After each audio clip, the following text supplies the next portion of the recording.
ہم نے اپنی زندگی کے مختلف معاملات کو ٹھیکے پر دے رکھا ہے، جیسے صحت کی ٹھیکیداری ڈاکٹر کے پاس ہے، تعلیم و تربیت کی ٹھیکیداری اسکول کے پاس ہے، اور دین کی ٹھیکیداری ملاؤں کے پاس ہے۔ آج کے ترقی یافتہ دور میں بھی ایسا کیوں؟ ہمیں اس بات کو سمجھنا ہوگا کہ جب تک ہم میں سے ہر کوئی اپنی ذمہ داری کو نہیں سمجھتا کہ اس کے ذمہ کیا ہے، اور چیزوں کی ڈیپتھ کو نہیں جانتا، معاملات کی ڈیپتھ کو نہیں جانتا، اس وقت تک ہم کامیاب نہیں ہو سکتے۔ جیسے صحت کو جب آپ ڈاکٹر پر ڈیپینڈنٹ کر دیں گے تو آپ خود کبھی بھی اپنی باڈی کو، اپنی صحت کو، اپنے انوائرمنٹ کو، اپنی ڈائٹ کو، اپنی فزیکل ایکٹیویٹیز کو کبھی بھی انڈرسٹینڈ نہیں کر سکتے۔ اس لیے ضروری ہے کہ آپ محض ڈاکٹر پر ریلائی کرنے سے آپ اپنے آپ کو خود جانیں، اپنے انوائرمنٹ کو سمجھنے کی کوشش کریں، اپنی ڈائٹ ہیبٹس کو انڈرسٹینڈ کرنے کی، انہیں شیڈول کرنے کی کوشش کریں، اپنی فزیکل ایکٹیویٹیز کو انڈرسٹینڈ کرنے اور ان کو شیڈول کرنے کی کوشش کریں۔ اس کے بعد پھر آپ ڈاکٹر کے ساتھ کنیکٹڈ ہوں۔ اسی طرح سے جب ہم تعلیم و تربیت کی بات کرتے ہیں تو محض اسکول پر ڈیپینڈنٹ ہونا کافی نہیں ہے۔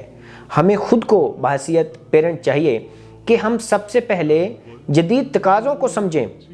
ہمیں ہمارے بچوں کی نیڈز کا پتہ ہونا چاہیے، ہمیں انوائرمنٹ کا پتہ ہونا چاہیے، ہمیں دنیا میں جو ترقی ہو رہی ہے اس کی جو ڈائریکشنز اور ڈائمینشنز ہیں اس سے باخبر ہونا چاہیے۔ اگر ہم خود باخبر ہوں گے، ہمیں ہماری نیڈز کا پتہ ہوگا، ہمیں ہمارے لیے ہماری ڈائریکشنز کا تعین بالکل کلیئر ہوگا، تب جا کر ہم اسکول کے ساتھ مل کر اپنے بچوں کی تعلیم اور تربیت میں اپنا اچھا کردار ادا کر سکتے ہیں۔ اسی طرح سے اب اگر آپ دین کو محض ملاؤں کی ٹھیکیداری میں رکھیں گے تو آپ کبھی بھی سیدھا راستہ حاصل نہیں کر سکتے۔ میں آپ سب سے ریکویسٹ کرتا ہوں کہ آپ دین کو سمجھنے کے لیے، کیونکہ دین زندگی کے ہر پہلو میں آپ کی رہنمائی کرتا ہے، اتنی نازک چیز، اتنی اہم اور اتنی سینسٹیو چیز، اتنا سینسٹیو معاملہ جو کہ زندگی کے ہر پہلو میں آپ کی رہنمائی کر رہا ہے، اس کو آپ کسی اور کی ٹھیکیداری میں دے رہے ہیں۔ وہاں سے آپ اپنی ذمہ داری سے بالکل بائی پاس کر کے جا رہے ہیں۔ آپ اس چیز کو سمجھتے ہی نہیں کہ قرآن خود بھی سمجھنا چاہیے، اس کی تعلیم خود کے لیے بڑی ضروری ہے، کیونکہ قرآن تو الہدا ہے، ہدایت ہے۔ اب ہدایت کا سرچشمہ اگر قرآن ہے تو کیا قرآن کا ملاؤں کا پڑھ لینا کافی ہے؟ نہیں۔